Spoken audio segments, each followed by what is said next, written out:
यो हामीले एउटा इमेज राखेको थियौं अस्ति। यो इमेजमा हामी लिंक राख्न सक्छौं। यसमा लिंक क्रिएट गर्नलाई यो इमेजमा लिंक क्रिएट गर्नको लागि मैले यहाँनेरि एंकर ट्याग युज गर्न सक्छु। एंकर ट्याग भनेको हामीले अस्ति लेखिसकेको छौं। लिंक क्रिएट गर्न हामी एंकर ट्यागमा हामी यसरी इन्क्लोज गर्छौं। अब तिमीले एंकर ट्याग बनाइसकेपछि यो एंकर ट्याग भित्र तिमीले इमेज प्लेस गरिसकेपछि यो इमेज क्लिक गर्दा चाहिँ कहाँ पठाउने त भन्ने कुरा त्यो हाइपरलिंक रेफरेन्स भन्ने एट्रिब्युट युज गरेर हामी पठाउँछौं। ओके counseling.kcmit.edu.nb मा पठाइदियौ।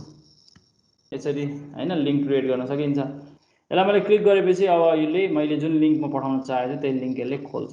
भनेको त्यो लिंक तिम्रो आफ्नो लोकल पेज हुन सक्छ अथवा तिम्रो कुनै अनलाइन रिसोर्सको पेज हुन सक्छ। तिमीले इमेजमा लिंक राख्न पाउँछौ भन्ने कुरा हो यो। अब अर्को कुरा गर्छु म तिमीसँग। एउटा इमेजमा एउटा मात्र लिंक क्रिएट गर्ने काम गरे मैले। हामी खासमा के गर्न सक्छौं भन्दाखेरि चाहिँ मल्टिपल लिंक्स पनि क्रिएट गर्न सक्छौं सेम इमेजमा।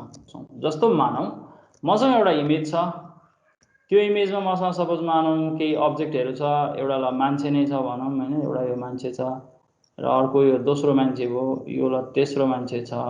यो इमेजमा यी तीन जना मान्छे छन् सपोज।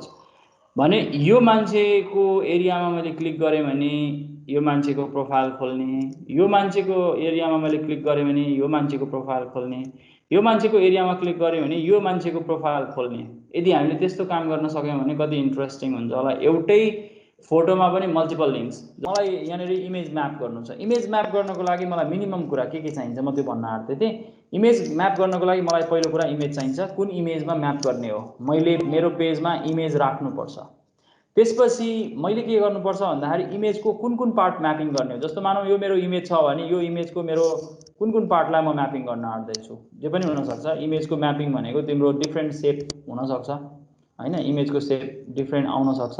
त्यही भएर तिमीले कुन एरियालाई तिमीले चाहिँ म्यापिङ गर्न आँटेको छौ तिमीले भन्नुपर्छ। जस्तो मानौ यो केसमा यो रेक्टेंगल हो, यो सर्कल हो, यो ट्रायंगल हो हैन। यसरी शेप क्रिएट गर्न मिल्छ। जस्तो यहाँ कुनै अब्जेक्ट हुन सक्छ, त्यो अब्जेक्टलाई रेक्टेंगुलर एरियामा म डिफाइन गर्न सक्छु। कुनै अब्जेक्ट हुन सक्छ त्यसलाई सर्कुलरमा डिफाइन गर्न सक्छु। कुनै अब्जेक्ट हुन सक्छ त्यसलाई ट्रायंगुलरमा रिप्रेजेन्ट गर्दाखेरि राम्रो हुन सक्छ। मैले म्याप क्रिएट गर्नुपर्छ। म्याप क्रिएट गर्नको लागि मैले अब्जेक्ट्सहरुको शेप डिफाइन गर्नुपर्छ। त्यसको लागि मैले युज गर्नुपर्ने भनेको चाहिँ ट्यागहरु के हो भने एउटा इमेज चाहियो मलाई। यो इमेज थाहा भइहाल्यो हैन। इमेज भइसकेपछि मैले म्याप भन्ने ट्याग युज गर्नुपर्छ। यो ट्यागले मलाई के गर्दिन्छ भन्दाखेरि चाहिँ म्याप कसरी बनाउने हो, त्यसभित्र म्यापिङ कतिवटा म्यापिङ गर्ने हो, म्याप के गर्ने हो भनेर डिफाइन गर्नलाई यो एउटा म्याप भन्ने मसँग प्यारेन्ट एलिमेन्ट छ, जो भित्र चाहिँ मैले एरिया डिफाइन गर्न मिल्छ। त्यो एरिया डिफाइन गर्नको लागि मसँग एरिया भन्ने नै मसँग ट्याग छ। यो एरियामा चाहिँ मेन पार्ट भनेको एरिया भनेर भन्न रुचाउँछु म यहाँ, किनकि एरियामै भित्र चाहिँ हामी यो जुन इमेज छ यो इमेजको एरियाहरु डिफाइन गर्छौं। कुन एरियाहरु डिफाइन गर्ने, के डिफाइन गर्ने, त्यसको कोअर्डिनेट भ्यालु कति राख्ने, त्यसको एरियाको साइज के राख्ने भन्ने कुरा डिफाइन गर्ने काम चाहिँ यो एरिया भन्ने ट्यागमा हामी गर्छौं। यति भयो भने हामी इमेज म्याप गर्न सक्छौं। एउटा इमेज, एउटा म्याप र एउटा एरिया। यति भएपछि हामीले इमेज म्याप गर्न सक्छौं। ल हेरिहालौं। यो केसीएमआईको वेब पेजबाट निकालेको मैले। यहाँनेरि एउटा फोटो छ माउन्टेनको, यहाँ अर्को एउटा फोटो छ बास्केटबल खेल्दै गरेको, यहाँ अर्को फोटो छ डान्स गर्दै गरेको हैन, यहाँ अर्को फोटो छ ग्रुप फोटो केसीएमआईको ब्याचको कुन चाहिँ ब्याचको फोटो छ यहाँनेरि। त्यसको लागि यसमा म एउटा रेक्टेंगल बनाउने वाला छु। रेक्टेंगल बनाऊ र यसमा पनि एउटा रेक्टेंगल बनाऊ, दुईटा रेक्टेंगल बनाऊ र यसमा चाहिँ एउटा सर्कल बनाइन्छु। सरले खाली रेक्टेंगल मात्रै गर्यो भने म यसमा एउटा सर्कल बनाइन्छु। ठीक छ। सर्कल यति एरियामा क्लिक गर्दाखेरि चाहिँ क्लिकेबल बनाउन खोजेको र यसमा चाहिँ म ट्रायंगुलर बनाउँछु। भनेको जहाँ ट्रायंगलको बीचमा क्लिक गर्दा मात्रै यो इमेजमा लिंक देखिन्छ, अरूतिर लिंक देखिदैन। इमेज राख्नको लागि मैले इमेज भनेको इम्टी एलिमेन्ट हो, याद गर्नुपर्छ तिमीले। इमेजको सोर्स दिउँ। मेरो इमेज भनेको केसीएमआई डिरेक्टरी भित्र छ भनेको यो भन्दा बाहिर यो मेरो सेक्सन बी भन्ने डिरेक्टरीमा छु म। यहाँ तिमी हेर्न सक्छौ म सेक्सन बी भित्र छु। यहाँ हेर है, म सेक्सन बी भित्र यो इमेज भन्ने फाइल छु। वेब 1 भन्ने जुन मसँग छ वेब 1, यो वेब 1 भित्र रहेछ त्यो इमेजको नाम छ केसीएमआई एक्टिभिटीज। वेब 1 भित्र छ भने चाहिँ एक स्टेप म ब्याकमा जानु पर्यो वेब 1 मा जानलाई। वेब 1 मा पुगे म। अब मैले अब केसीएमआई एक्टिभिटीज लेख्नु पर्छ। एक्टिभिटीज केसीएमआई एक्टिभिटीज.png छ। यो फाइलको नाम मिलेन, केही कारणले भेटेन भने मैले अल्ट लेख्नु जहिले राम्रो हो। अल्ट भनेको मैले यो केसीएमआई एक्टिभिटीजको फोटो राखेको छु हैन, फोटो अफ केसीएमआई एक्टिभिटीज अथवा केसीएमआई एक्टिभिटीज मात्र लेखिदिन्छु। अनि यसमा विड्थ चाहिँ जहिले राख्नु राम्रो हो विड्थ कति कभर गर्ने भनेर विड्थ कभर गर्ने चाहिँ कति भन्दाखेरि यहाँनिर मलाई ल 600 राख्नु मन लाग्यो यसले मलाई फाइल इमेज आयो यहाँ सेप डिफाइन गर्दा कोअर्डिनेट याद गरौँ यो कोअर्डिनेट याद गर्नलाई म यहाँनिर मार्कअप गर्दैछु ल यो पोइन्ट भनेको जहिले पनि के हुन्छ ओरिजिन हुन्छ इमेजको लागि दिस इज द ओरिजिन भनेको बुझ्छौ नि 0,0 कोअर्डिनेट यो कोअर्डिनेटको भ्यालु 0,0 हुन्छ अनि यो कोअर्डिनेटको भ्यालु कति हुन्छ गेस गर्ने हो क्या यो चाहिँ यो अब अहिले अरु केही गर्न सकिदैन गेसै गर्ने यहाँदेखि यहाँसम्मको मैले राखेको छु भन्दा 600 पिक्सेल राखेको छु हैन मैले 600 राखेको छु नि त हो नि हैन यस सर भनेपछि यहाँदेखि यहाँसम्मको मेरो लम्बाइ कति हुन्छ होला गेस हान न 150 यस बराबर छ होला हैन यो इमेज हो यस कस्तो राम्रो अनि यो 150 हुन्छ भनेपछि यसको कोअर्डिनेट भ्यालु कति हुन्छ भन्न सक्छौ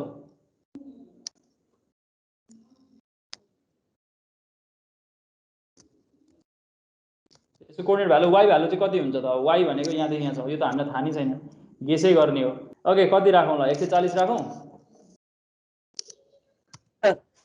ओके 140 राखौँ 140 रेक्टेंगल ड्र गर्नको लागि तिमीलाई चाहिने भनेको दुईटा भर्टेक्स भए पुग्छ एउटा भनेको टप लेफ्ट कर्नर अर्को भनेको राइट डाउन कर्नर यो दुईटा भयो भने रेक्टेंगल बन्छ त्यसो भए अब यहाँ हेर अब म यहाँ आएर कोअर्डिनेट लेख्नेवाला छु कसरी लेखिन्छ म्यापिङ कसरी गर्ने भन्ने कुरामा मलाई म्याप क्रिएट गर्नु छ भने ओके म्याप क्रिएट गर्नु छ भने मैले यहाँ म्याप भन्ने ट्याग लेख्छु एमएपी म्याप ठीक छ म्याप भनेको नन एम्प्टी एलिमेन्ट हो म्याप भित्र मैले एरिया डिफाइन गर्नुपर्छ एरिया अब हेर म्याप क्रिएट गर्न आउँदैछ भने म्यापको मैले नाम दिनुपर्छ किनकि त्यो इमेजलाई लिंक अप गर्नुपर्छ क्या मैले यो म्यापको नाम दिएँ यो केसएमआईटी को भएको भएर मैले केसएमआईटी लेखेँ ल नेम भनेर अनि यहाँनिर चाहिँ एउटा काम गर्नुपर्छ कि यो इमेज र यो म्यापको बीचमा केही न केही रिलेसन त राख्नु पर्यो नि त्यो रिलेसन राख्नलाई हामीसँग एउटा एट्रिब्युट छ युज म्याप भन्ने एउटा एट्रिब्युट छ युज म्यापमा चाहिँ मैले यो म्यापको डिटेल्सलाई लिंकिङ गर्नुपर्छ त्यो लिंक गर्नलाई ह्याश लेखेर यसको आईडी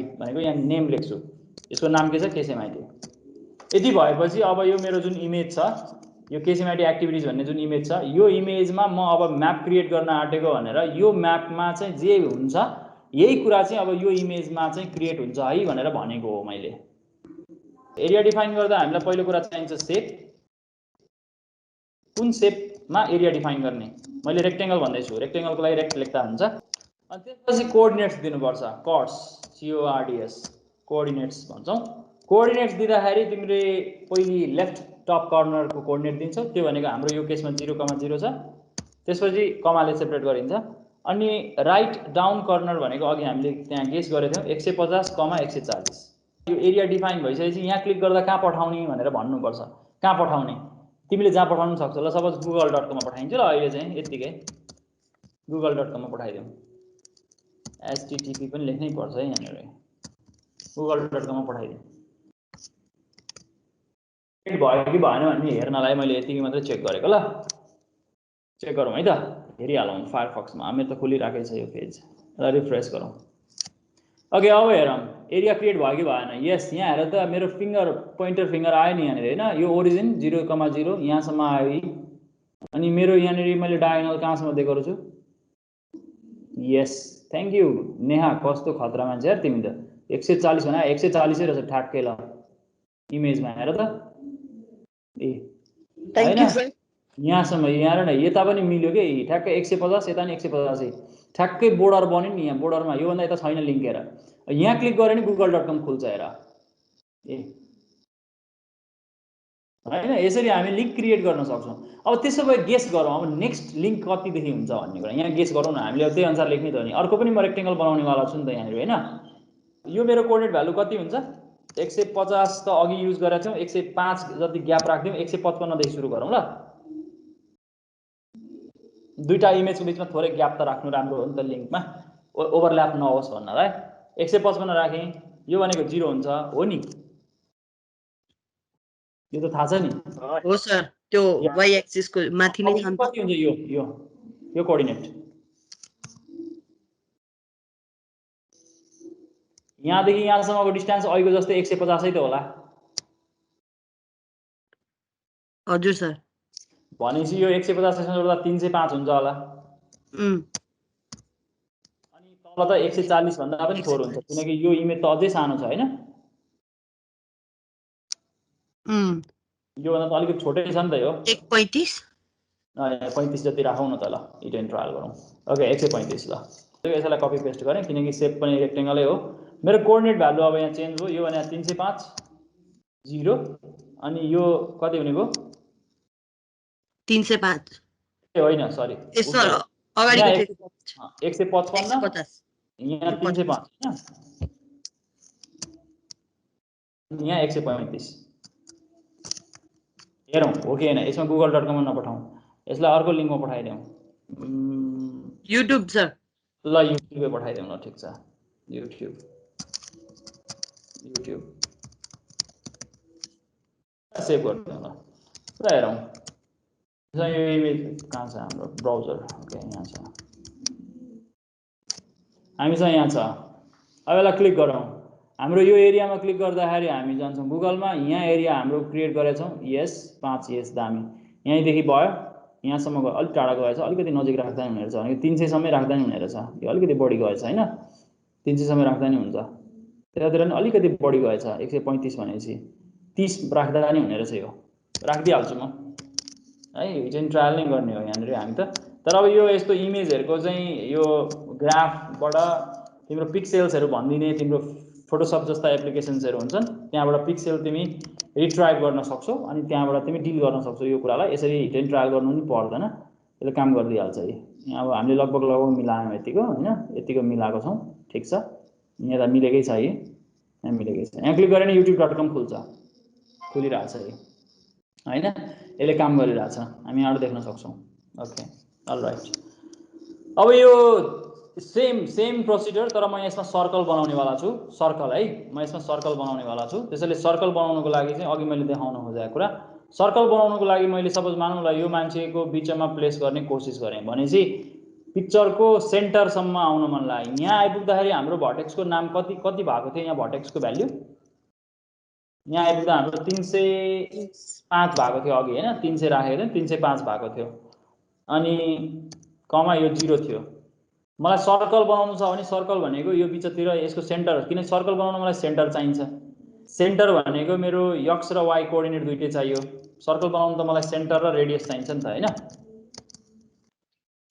यस सर हो मलाई चाहिने कोअर्डिनेट पनि यही हो के सेन्टर एन्ड रेडियस सेन्टरमा x र y चाहियो भनेको मैले सर्कलको लागि मैले डिफाइन गर्नुपर्ने कोअर्डिनेट भनेको पहिले सेन्टर x कमा के भन्छौं होला हामी स्कुल लेभलमा म्याथमेटिक्समा अनि रेडियस भनेको r हामीले यो तीनटा कुरा अवेलेबल गर्यौं भने हामी सर्कलको सेप क्रिएट गर्न सक्छौं सर्कलको एरिया क्रिएट गर्न सक्छौं क्रिएट गर्ने कोसिस गरौँ ल यहाँनिर कति जति हुँदो रहेछ यो टोटल इमेजको साइज हामीले अघिदेखि गेस गरे अनुसारले 150 छ भनेर मानेछौं भने यसको आधा भनेको 150 को आधा 75 तर अब यहाँ 305 बाट सुरु भइसकेपछि चाहिँ 70 नै सम्झौं 70 को आधा कति हुन्छ सरी 150 को आधा 75 आधा 70 भनेपछि 305 मा 70 जोड्दौं भनेपछि यहाँ आइपुग्दाखेरि लगभग यो भ्यालु 375 जति होला गेस गरेको है मैले यो 70 नै राख्दिए अझ ल सानो थोरै 370 नै छ भन्ने सोचौं अनि y कोअर्डिनेट भनेको यहाँदेखि यहाँसम्मको हाम्रो लम्बाइ भनेको 130 सम्झेको छौं भनेपछि 60 120 सम्झेको यो 60 सम्झेको भनेपछि यहाँदेखि यहाँसम्म यो कोअर्डिनेटको भ्यालु हामीले गेस गर्यौं 370, 60 रेडियस कति हुन्छ होला यसको यहाँदेखि यहाँसम्मको रेडियस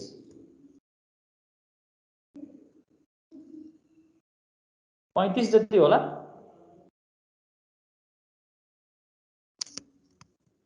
कति होला गेस गरौँ 35 अझ बढी भएछ घटाउला बढी भएछ नि घटाउला केही छैन 370 60 35 यो मैले सर्कल बनाउन आँटेको ल अब सर्कल बनाउनलाई यति कुरा युज गर्छु 370 60 35 ल हेरौँ यहाँ आएर बनाउँ अब सेपमा सर्कल लेख्ने हो अरु केही गर्नु पर्दैन तिमीले सर्कल बनाइदिने हो कोअर्डिनेट्समा तिमीले अघि हामीले भनेको कुरा यहाँ लेखिदिने हो 370 60 र 35 भनेछु होला अब मैले यो क्लिक गर्दाखेरि चाहिँ युट्युबकै त्यो भिडियो राख्न पाए चाहिँ कस्तो राम्रो हुन्थ्यो त्यो फ्ल्याश मपकै भिडियो थियो केसीएमआईटी को त्यही भिडियोको लिंक भए अझ राम्रो हुन्छ हैन त्यही खोलिदिन्छु ल म फ्ल्याश मप केसीएमआईटी भनेर मैले हिजो पनि सर्च गरेको थिएँ जस्तो लाग्दैछ मलाई यहाँ आउँछ होला फ्ल्याश मप केसीएमआईटी